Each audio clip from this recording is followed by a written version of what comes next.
What's up? So, it's your buddy, Reverend Sarge, Jerry D. Howell, and I thought we'd smoke another cigarette tonight. All right. So, we're listening to London Grammar, one of my favorite groups.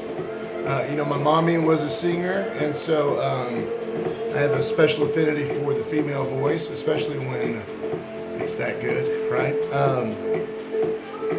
You can't light a cigarette with this. These videos that we do, they're uncut, unedited. I think being raw is it's important. It's one of the reasons that I film live when I do my artwork. It's been unfortunate these last couple nights that somebody has done their very best to make it hard for me to commune with you in the way that we normally do,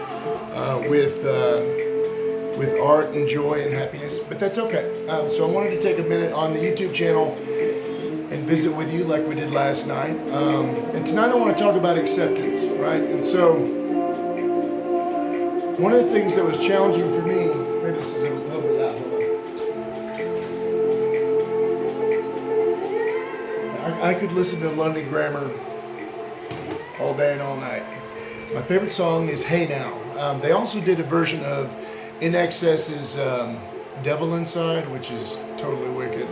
And they did Chris Isaak's Wicked Game, which is one of my all-time favorite songs, and she just smokes it. I mean, she just kills it. Anyway, tangent, right? I thought we'd talk tonight about acceptance, and what I mean by that is accepting others for who they are, and accepting yourself for who you are. You know, as we move from, so many of us, from Christianity or other religions to atheism, and then many of us, like myself, to becoming part of the Satanic Temple. Now, let's give this disclaimer because it's important.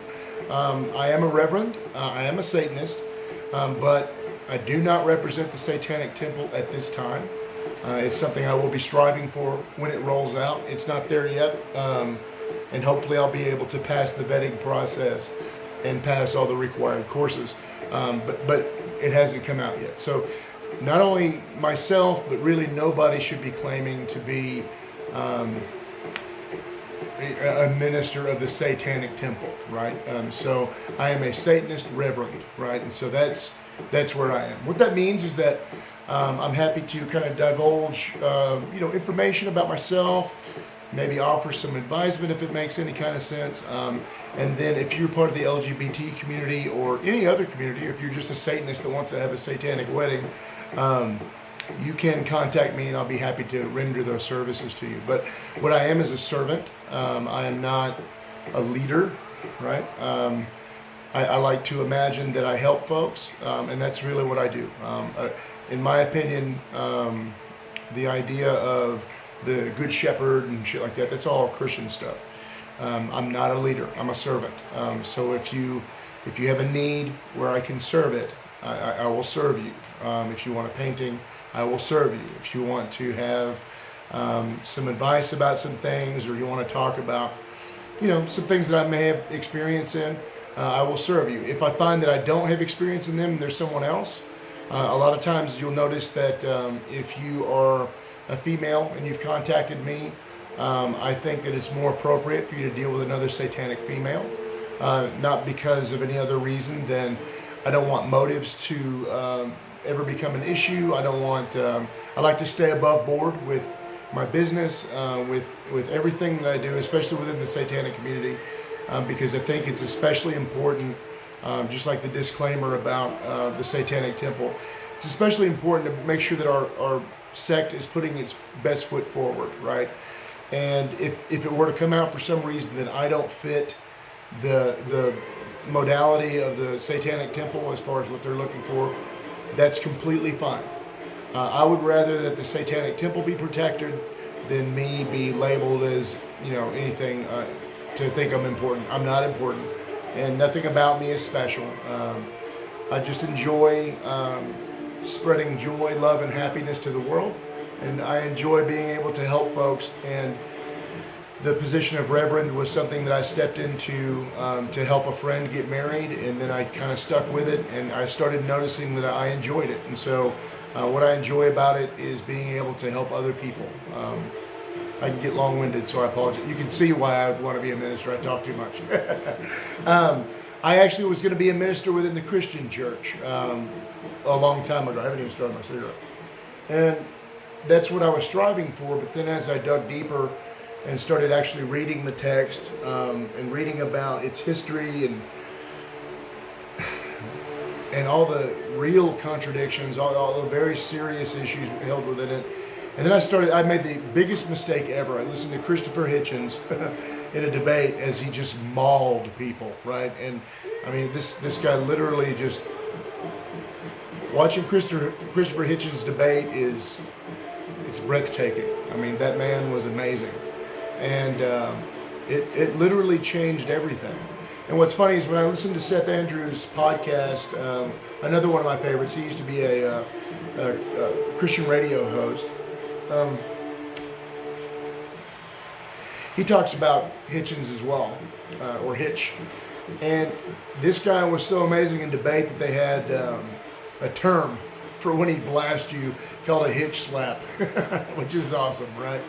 But you would watch him go against Al Sharpton or, other, distinguished, if you will, Christian pastors and just maul them. I mean, just tear them apart with their own text, And so you'll notice that when I do debate Christians on my page or whatever like that, and I have folks that are Christian that are on my page, I'm happy to have them. I accept them. I love them just the way they are. No big deal. As long as we're not having a fight. You know what I mean? I won't fight you. I don't want to. I'm a man of peace. What I have on offer is knowledge, hopefully a little bit of wisdom from some life experiences, and a lot of love, right? And so I think going back to acceptance, I think that it's very important. Okay, that's Hey Now. That's my favorite song. It's very important to let people know that you accept them the way they are, right? And so for us, within the satanic ranks, that can mean somebody that's in the LGBT community, somebody that's trans or otherwise. But I guess what I'm trying to tell you today is that, in my opinion, and this is just my opinion, this isn't everybody else's opinion, in my opinion, that means Christians too. And I've been scorned and hurt by them a great deal. And I've seen the hypocrisy, all that stuff I'm very familiar with. And I think that makes it even more of our charge to be able to show them what the stuff they claim looks like in practice, right? And so, I remember when I would go to Christian church, they would say things like, we accept you just the way you are, or, things like that.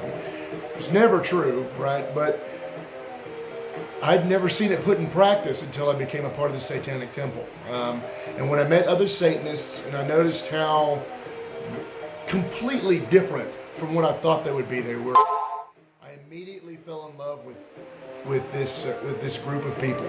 This group of weirdo outcasts just like me. And I have never really fit into any kind of category very well. I was a jock in high school. I played football. I mean, hell, I've done a bunch of shit in my life. So I was a model for a while. I was a stripper. All the photos are in my albums, if you want to look and have a laugh. I was also a mixed martial arts fighter. And I was a U.S. Marine, and I was a mechanical engineer. I speak 7 languages. I am a very weird cat. And so, and I'm an artist professionally now. Art is all I do. I wake up in the morning and I spend from usually about 7 or 8 or 10 o'clock, depends on how late I go to bed.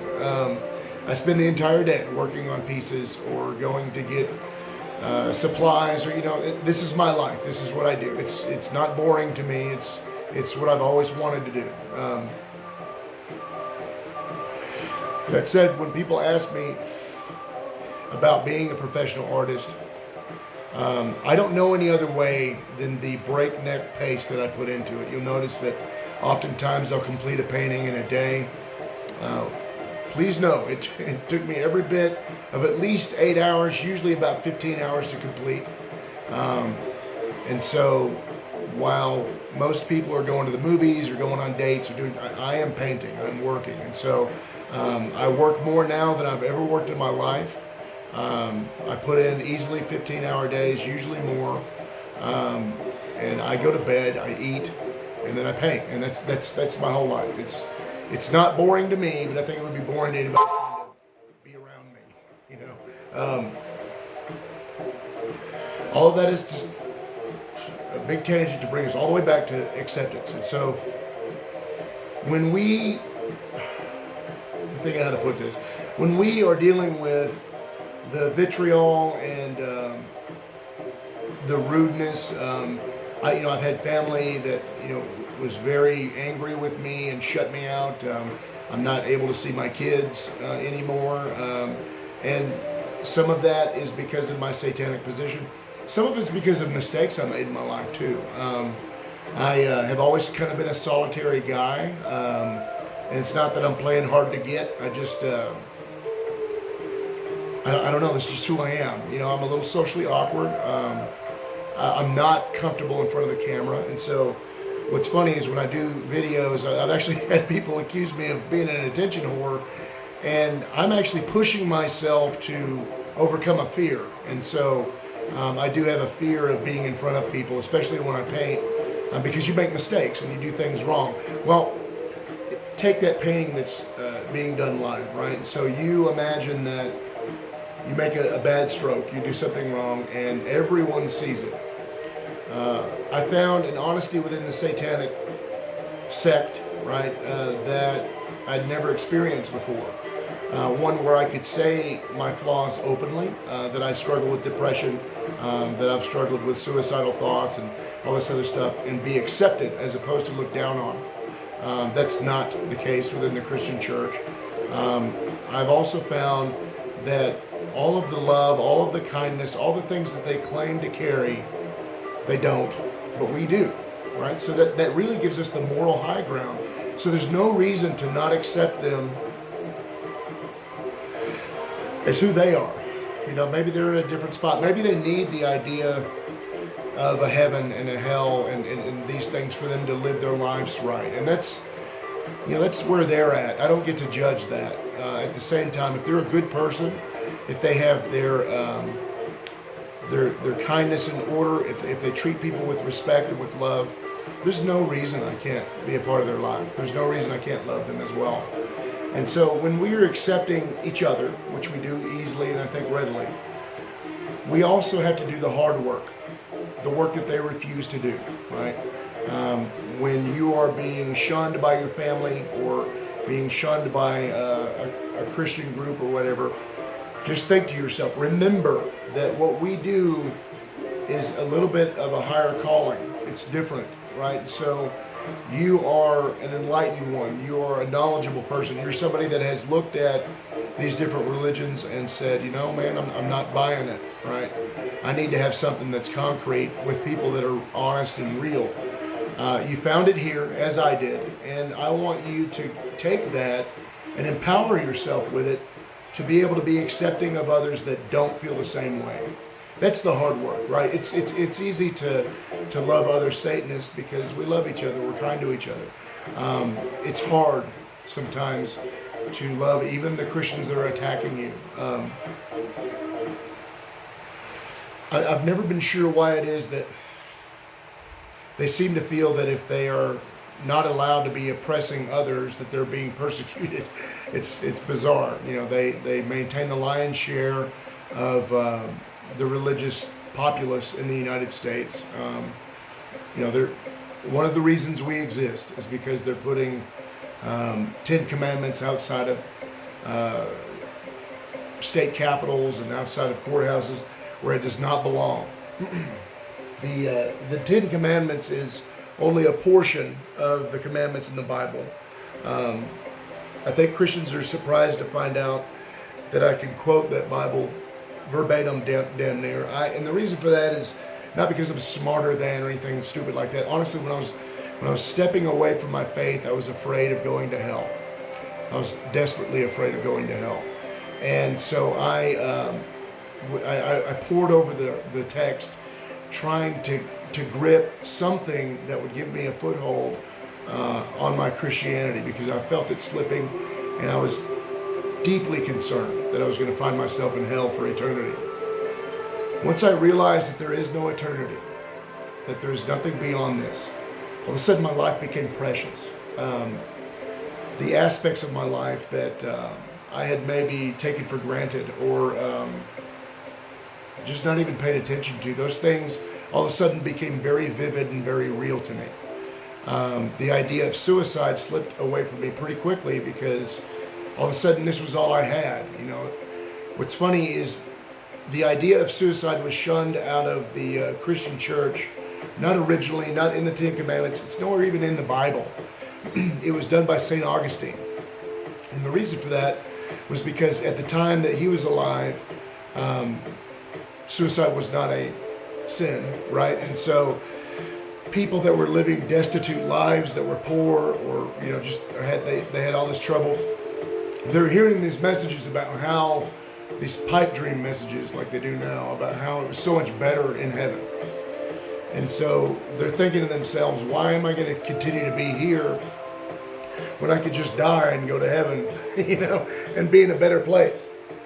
And that became such a problem that St. Augustine had it canonized as a cardinal sin, right? And so it's an unforgivable sin. My little brother committed suicide a couple years ago, and he was off and on a believer. I don't know where he was at when that happened, but it still bothers me today. I still eat Fruity Pebbles because that was his favorite cereal.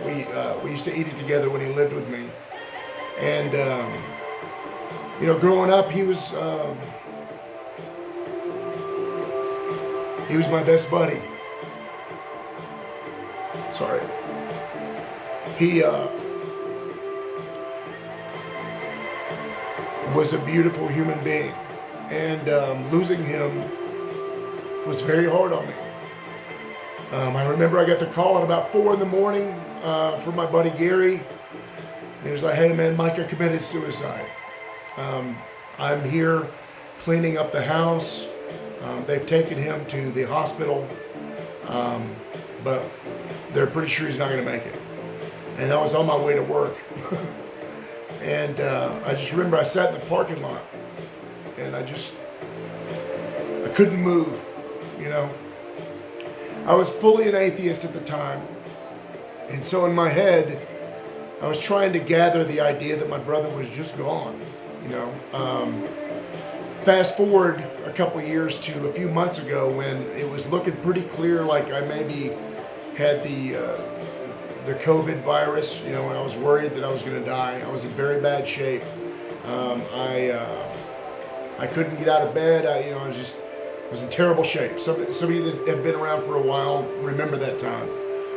And when I get sick, I get quiet. I don't want to talk to anybody. So, but I had a few friends like Ariadne Satanis, who is she's trans. She was in the army before when she was a male, and is one of the most beautiful human beings that I've ever met in my life. Her and her wife, they would call me and bother me all the fucking time until I finally answered and talked to them as they were trying to make sure I was okay. You can't imagine the kind of friends that I've found. Honestly, not even that. The kind of family that I've found here. The people that have been kind to me that I would have looked down on or shunned before. It's embarrassing to think back. But anyway, going back to acceptance, I think the most positive thing I can say to you is that the better you accept others, even the ones that you don't like, the more you show that, the more you put that out there in the world, the more positive you put out in the world, the more that will come back to you. And it's not because of karma or anything hokey like that. It's because that's just what happens, right? So I encourage you as you're moving along in your satanic walk, as you're growing and learning and becoming closer to friends, find a way to build a bridge to the people that don't understand. Make them be faced with the reflection that you give them. I think one of the things that's hardest for Christians to accept when they deal with me is that all the stuff that they say they are, I live and walk. I don't just talk. I live and walk those things every day. And I think if you do the same, at some point they're going to have to deal with the fact that they may not have the grip that they think they have on morality. That they may actually be quite the opposite. So I'd love to tell you that I appreciate you. Hail Satan. Always hail Satan. And hail you. And remember, if you're an atheist like me, an atheist Satanist like I am, there's no God. There's no devil trying to tempt you. You're responsible for everything you do on your own. Good and bad. So do good. I love you, and I hope you have a beautiful evening. And thank you for being my friends. So many of you stood up for me tonight when I was kind of having an angry moment. I apologize for that. That's not who I am anymore. I just had become frustrated. And I think it's important to say that I'm a different man than I used to be. And this man is a better man. And I'm a better man because I'm a Satanist. I hope that you are as well. No matter who you are, no matter how you identify, I love you. And I'm proud to be your friend. And thank you so much for being a part of my life, because you truly have made it beautiful and special. To me, thank you so much. Have a beautiful evening, my friends, and hail Satan. Now I got to turn this thing off, so please deal with me. I love you guys.